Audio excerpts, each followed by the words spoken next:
সন্দেশখালীতে তৃণমূল প্রার্থী কে 2026 বিধানসভা নির্বাচনে? সন্দেশখালীতে কোন স্ট্র্যাটেজিতে এগোচ্ছে তৃণমূল কংগ্রেস? সন্দেশখালী কেন জিততে মরিয়া তৃণমূল কংগ্রেস? রেখা পাত্র তিনি তৈরি তো? কেন বলছি রেখা পাত্রের কথা? কোন স্ট্র্যাটেজি, কে প্রার্থী, রেখা পাত্রই বা কি অবস্থানে রয়েছে, সবটাই জানাবো আজকের ভিডিও থেকে বন্ধুরা।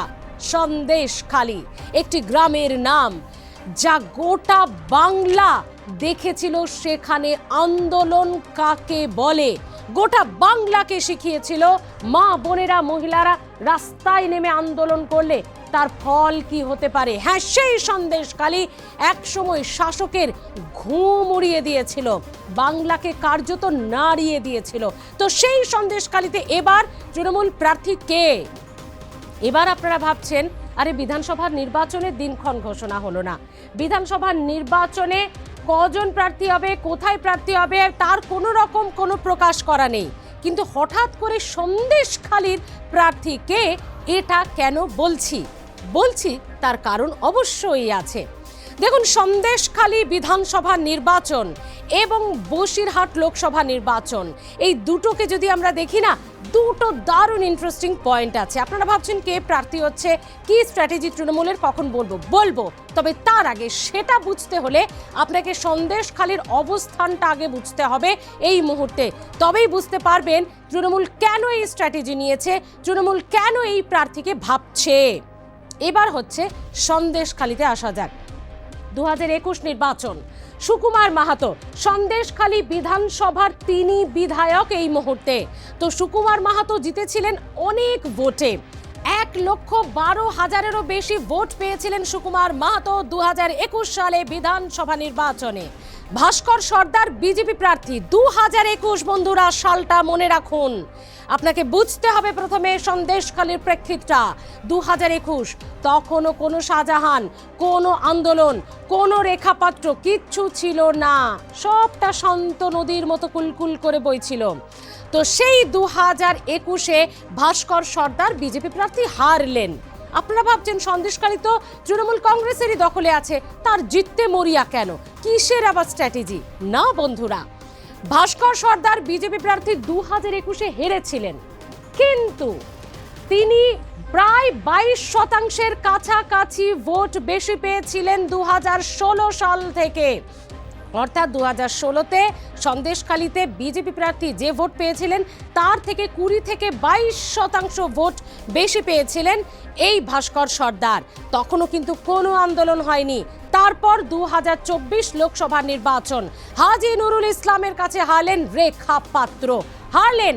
কিন্তু ইন্টারেস্টিং পয়েন্ট নাম্বার 2 বন্ধুরা, সেখানে তিনি 4 লক্ষেরও বেশি ভোট পেলেন রেখাপাত্র। কে ছিলেন রেখাপাত্র? কোথায় হাজী নুরুল ইসলাম, কোথায় রেখাপাত্র? একজন বিধায়ক, একজন দলের দুধের রাজনীতিবিদ, পোড় খাওয়া রাজনীতিক, তার কাছে হেরেছিলেন, এই হাজী নুরুল ইসলামের কাছে হেরেছিলেন রেখাপাত্র, কালকের গৃহবধূ, একটা ছাপোষা নিম্ন মধ্যবিত্ত পরিবারের একেবারে একটা ছাপোষা গৃহবধূ, রাজনীতিতে এসেই হাজী নুরুল ইসলামের কাছে হেরেছিলেন। কিন্তু তাহলে ইন্টারেস্টিং পয়েন্টটা কোথায়? ইন্টারেস্টিং পয়েন্ট নাম্বার 2 হলো সন্দেশখালীতে প্রায় 47% ভোট পেয়েছিলেন এই রেখাপাত্র। মানে 2024 লোকসভা নির্বাচন ফলাফল অনুযায়ী বিধানসভা নির্বাচন ওয়ারিও ফলাফল জানা যায়, সেটা আপনারা ভালো করেই জানেন। 2024 লোকসভা নির্বাচনের ফলাফল অনুযায়ী বিধানসভা ওয়াইজ ফলাফলে রেখা পাত্র 47% ভোট পেয়েছিলেন। কোথায়? সন্দেশখালীতে। হ্যাঁ, 2024, কারণ ততক্ষণে শেখ শাহজাহান ইস্যু শাসকের ঘুম ভাঙিয়ে দিয়েছে, রাজ্য সরকারকে কার্যত ভাবতে বাধ্য করেছে সেই মা বোনেদের আন্দোলন। নিশ্চয়ই আপনারা কেউ ভুলে যাননি, আর সেখান থেকে উঠে এসেছিল বেশ কয়েকটি নাম, তার মধ্যে অন্যতম এই রেখাপাত্র। তার মধ্যে একেবারে চেনা মুখ হয়ে উঠেছিলেন এই রেখাপাত্র। আন্দোলনের শুরুর সারিতেই একেবারে সামনের দিকে যে কজন মহিলা ছিলেন তার মধ্যে অন্যতম। তার জন্য ভাষণে কথা বলেছিলেন প্রধানমন্ত্রী নরেন্দ্র মোদী। হ্যাঁ, এই ছাপোষা গৃহবধূর জন্যই তিনি প্রধানমন্ত্রীর প্রশংসা কুড়িয়েছিলেন ফোনে। যদি কয়েকজনের সঙ্গে কথা বলে থাকেন প্রধানমন্ত্রী, সেটাই রেখা পাত্র। তো রেখা পাত্র 47% ভোট পেয়েছিলেন সন্দেশখালিতে, আর হাজী নুরুল ইসলাম 4% কম ছিলেন তার থেকে। ভাবুন, কোথায় হাজী নুরুল ইসলামের মতো পোড় খাওয়া রাজনীতিবিদ, কোথায় রেখা পাত্র? 47% আর হাজী নুরুল ইসলাম ছিলেন 43%-এর কাছাকাছি। 4% ভোটে এগিয়ে রেখা পাত্র সন্দেশখালী বিধানসভাতে, আর এটাই জানে তৃণমূল। আর সে কারণেই তারা আগে ভাগেই মাঠে নেমে পড়েছেন। দেওয়াল লিখন শুরু হয়ে গেছে সন্দেশখালীতে। প্রার্থী কে? দেওয়াল লিখন শুরু হয়ে গেছে। আর সেই দেওয়াল লিখন করলেন কে? সুকুমার মাহাতো, একদম বর্তমান বিধায়ক, ব্লক সভাপতি। তাকে নিয়ে নেমে পড়লেন। ব্লক সভাপতি থেকে শুরু করে এলাকার বিধায়ক এবং এলাকার নেতা কর্মীদের নিয়ে জনসংযোগ শুরু করে দিয়েছেন। প্রার্থীকে জানাচ্ছি, তবে তার আগে শুনুন তৃণমূলের স্ট্র্যাটেজিটা কি সন্দেশখালী জিততে। কারণ শেখ শাহজাহান ইস্যু এখন প্রায় তলানিতে, মানুষ প্রায় ভুলতে বসেছে। কিন্তু কোথাও গিয়ে যদি সেই রেসটা ভোট বাক্সে পড়ে, কারণ শেখ শাহজাহান ইস্যু হওয়ার পর, সেই আন্দোলন হওয়ার পর, সেই জ্বালামুখী আন্দোলনের পর একমাত্র লোকসভা নির্বাচন হয়েছে যেখানেই সন্দেশখালীতে এগিয়ে রেখা পাত্র। কোনো বিধানসভা নির্বাচন কিন্তু হয়নি। শেখ শাহজাহানের বিরুদ্ধে, স্থানীয় তৃণমূল নেতৃত্বের বিরুদ্ধে আন্দোলনের পর এটাই প্রথম বিধানসভা নির্বাচন। তাই একটা অ্যাসিড টেস্ট হয়ে যেতে পারে তৃণমূলের কাছে। কোনো সময় নষ্ট করা যাবে না। তড়ি ঘড়ি ব্লক সভাপতিকে নিয়ে একেবারে বিধায়ক সুকুমার মাহাতো নেমে পড়লেন দেওয়াল লিখতে।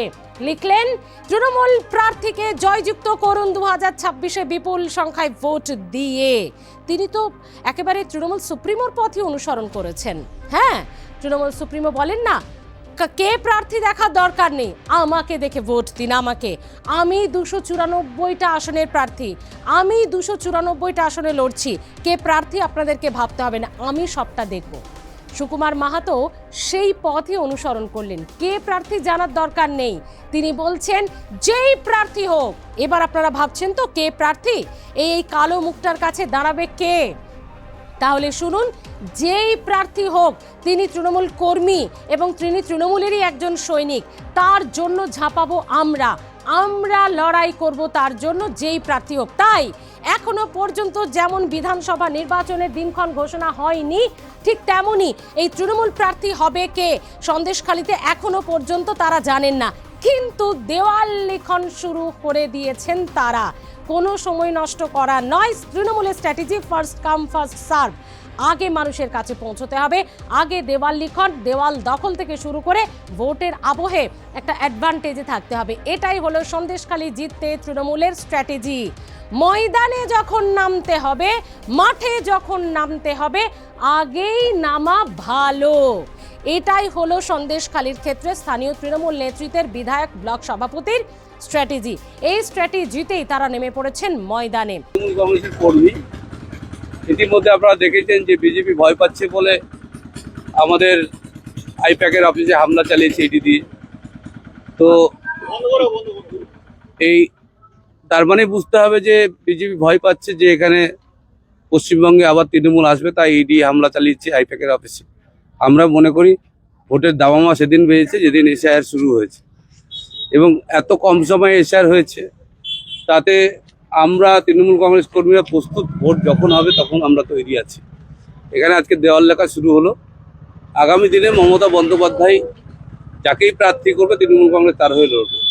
আমরা তৃণমূল কংগ্রেসের একমাত্র নেতা অভিষেক বন্দ্যোপাধ্যায়ের নেতৃত্বে আমরা ইতিমধ্যে বিভিন্ন প্রোগ্রাম শুরু করেছি, এবং আমরা মনে করি আগামী দিনে যেই প্রার্থী হোক সন্দেশখালী বিপুল ভোটে জিতবে।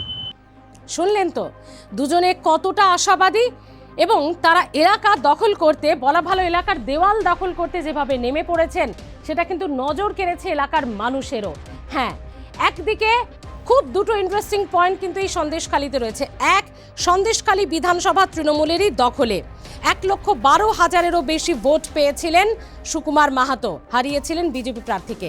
ঠিক সেভাবেই যদি আমরা 2024-এ দেখি, 2021-এর পর লোকসভা নির্বাচন, সেখানে রেখাপাত্র হেরেছেন হাজী নুরুল ইসলামের কাছে, কিন্তু এই সন্দেশখালীতেই এগিয়ে রয়েছেন। আর এখানেই এই দুটো বিষয়কে মাথায় রেখে তৃণমূল নেতৃত্ব মাঠে ময়দানে নেমে পড়েছেন, কারণ মাঝখানে ঘটে গেছে শেখ শাহজাহান স্থানীয় তৃণমূলের নেতৃত্বের বিরুদ্ধে এত অভিযোগ, জ্বালামুখী এক আন্দোলন, যার মুখ ছিলেন এই রেখাপাত্র। এখন প্রশ্ন হলো, রেখাপাত্র সন্দেশখালী থেকে লড়বেন না বিজেপির হয়ে, কারণ এটা তফসিলি জাতির জন্য সংরক্ষিত আসন, কিন্তু নেতৃত্বে তো রেখাপাত্র থাকবে, তাই রেখাপাত্র তৈরি তো। এলাকার দেওয়াল দখল হয়ে গেল, এলাকার দেওয়ালে লেখা শুরু হয়ে গেল। রেখাপাত্র কোথায়, কি করছেন তিনি? 47% ভোট পেয়েছিলেন, সাধারণ মানুষ তার উপর ভরসা করেছিল, সন্দেশখালীর মানুষ তার পাশে ছিল, তাহলে তিনি এখন কোথায়? হয়তো তলে তলে তারাও দলের স্ট্র্যাটেজি ঠিক করছে। এবার আপনারা বলুন, শেখ শাহজাহান ইস্যু এখন অতীত, তারপর অনেক অনেক গঙ্গা দিয়ে জল বয়ে গেছে। শেখ শাহজাহান ইস্যুর পর সেই ইস্যু এখন ঠান্ডাও হয়ে গেছে, মানুষ অনেক কিছু পেয়েছেন, প্রচুর সরকারি সুযোগ সুবিধা সন্দেশখালীতে পেয়েছেন। তাহলে কি মানুষ এবার ঘুরে যাবেন?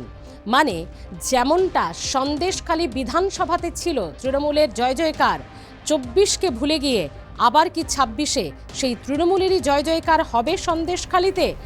প্রার্থী হতে পারেন সুকুমার মাহাতো, কারণ দলের অন্দরের তরফ থেকে বিশেষ সূত্রের মাধ্যমে খবর, প্রার্থী সুকুমার মাহাতো হবেন। এ কারণেই এই এত বড় যে পিরিয়ডটা গেল শেখ শাহজাহান ইস্যুর আন্দোলন, তারপর এলাকায় টিকে থাকা, এলাকার মানুষকে বোঝানো, জনসংযোগ করা এবং পার্টির কর্মীদের উজ্জীবিত করা, এটা কিন্তু খুব একটা সহজ কাজ ছিল না, যেটা সুকুমার মাহাতো এলাকার বিধায়ক, সন্দেশখালীর বিধায়ক করে দেখাতে পেরেছেন।